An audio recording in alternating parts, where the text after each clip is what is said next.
Senator Clinton, you agree with Senator Edwards that this war on terror is nothing more than a bumper sticker, at least the way it's been described?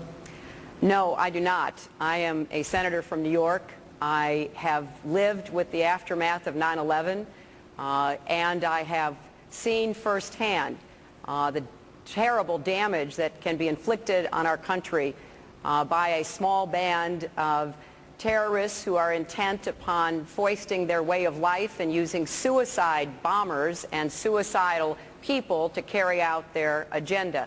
And I believe we are safer than we were. We are not yet safe enough, and I have proposed over the last years a number of policies that I think we should be following. Senator Clinton, you voted in favor of every funding for the U.S. troops since the start of the war until now. And some are accusing you and some others of playing politics with the lives of the troops. What is your response? Well, I have the deepest respect for my friend Senator Biden, and he and I have agreed on much of what we have attempted to do. Unfortunately, we don't have a president who is willing to change course, and I think it was time to say enough is enough. I thought the best way to support our troops was to try to send a very strong message that they should begin to come home. That is the best way to support them, and I thought that vote was an opportunity to do so. Everybody on this stage, we are all united, Wolf. We all believe that we need to try to end this war. In 2 nights, you're going to have the Republican candidates here. They all support the war. They all support the president. They all supported the escalation. Each of us is trying in our own way to bring the war to an end. All right, Senator Clinton. And I think it's important, excuse me, particularly to point out this is George Bush's war. He is responsible for this war. He started the war. He mismanaged the war. He escalated the war, and he refuses to end the war.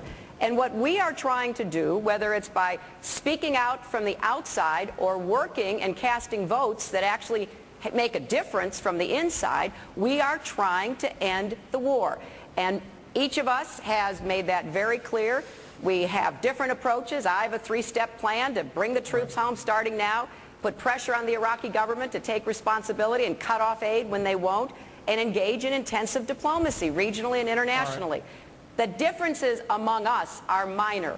The differences between us and the Republicans are major, and I don't want anybody in America to be confused. Senator Clinton, do you regret voting to authorize the president to use force against Saddam Hussein in Iraq without actually reading the National Intelligence Estimate, the classified document laying out the best U.S. intelligence at that time? Well, I was thoroughly briefed. I knew all the arguments. I knew all of what the Defense Department, the CIA, the State Department were all saying. And I sought out dissenting opinions as well as talking to people in previous administrations and outside experts.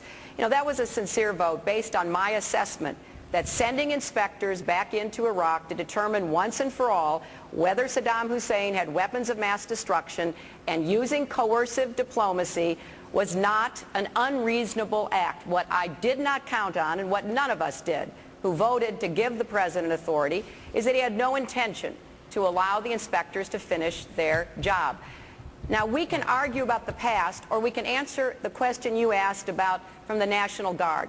Our troops did the job they were asked to do. They got rid of Saddam Hussein. They conducted the search for weapons of mass destruction. They gave the Iraqi people a chance for elections and to have a government. It is the Iraqis who have failed to take advantage of that opportunity. Let me just be precise, because the question was, do you regret not reading the National Intelligence Estimate? I feel like I was totally briefed. I knew all of the arguments that were being made by everyone from all directions. National intelligence estimates have a consensus position, and then they have argumentation as to those people who don't agree with it.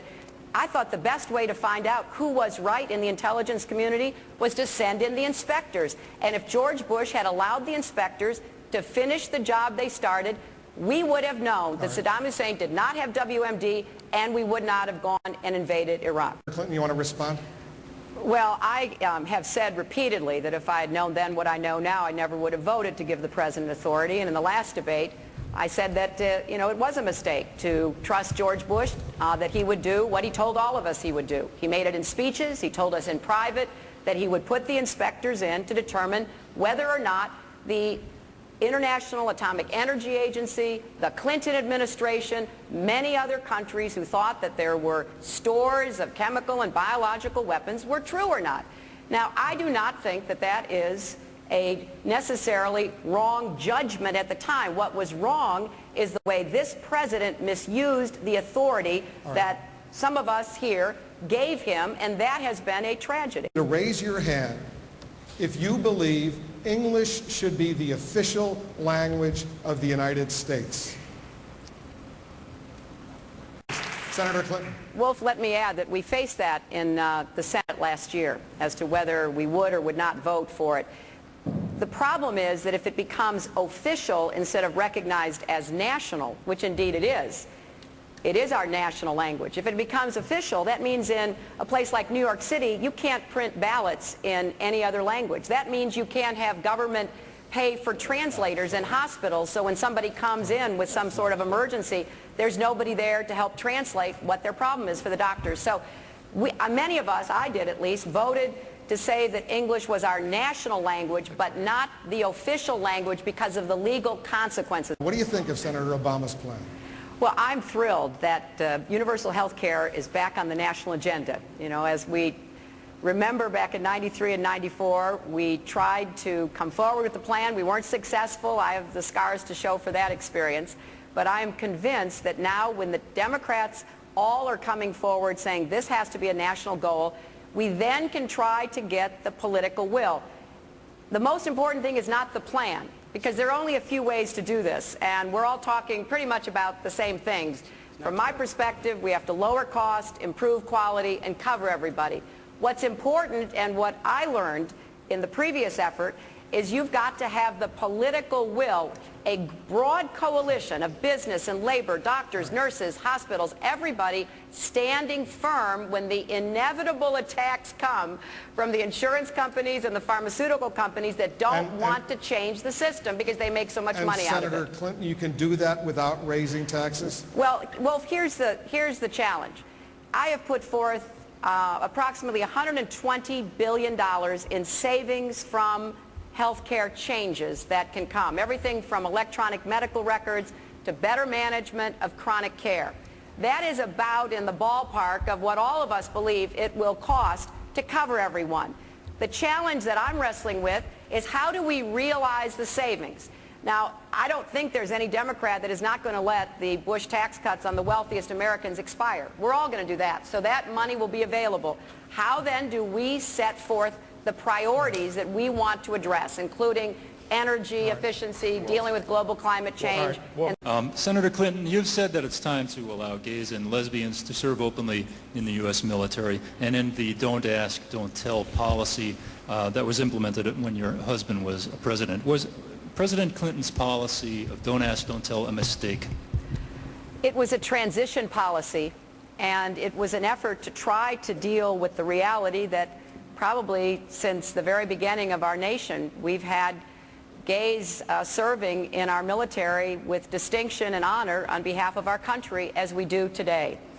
And yet I have watched how Don't Ask, Don't Tell has been implemented, and I've concluded that it is not the best way for us as a nation to proceed. It has been, in many instances, implemented in a discriminatory manner. You know, after the first Gulf War, there was a big flood of discharges of gays and lesbians because they let them serve, and then after they finished the war, then they discharged them.